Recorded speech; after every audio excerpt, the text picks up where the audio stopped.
Sejumlah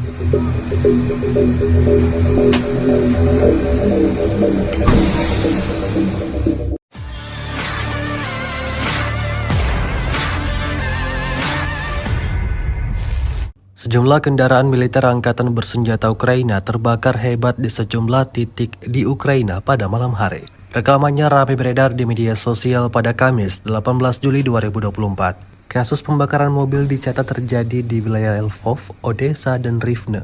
Pada saat yang sama, di Odessa sejumlah mobil personel militer Ukraina dibakar sekaligus, Sakyong dan Nissan Navara. Di wilayah Lviv, orang tak dikenal membakar mobil Mitsubishi Pajero milik seorang prajurit dari Brigade Penyerang terpisah ke-80 dari Angkatan Bersenjata Ukraina. Polisi menemukan 2 botol minyak tanah di lokasi pembakaran. Selain 5 kendaraan di Odessa, sebuah kendaraan militer di Dnepropetrovsk juga ikut terbakar. Kasus-kasus ini menunjukkan sentimen pertumbuhan anti pemerintah di negara Ukraina. Orang-orang yang menentang rezim Kiev bahkan bersedia mengambil risiko hanya untuk menyebabkan setidaknya beberapa kerusakan pada kendaraan militer Ukraina.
Download Tribun X sekarang, menghadirkan lokal menjadi Indonesia.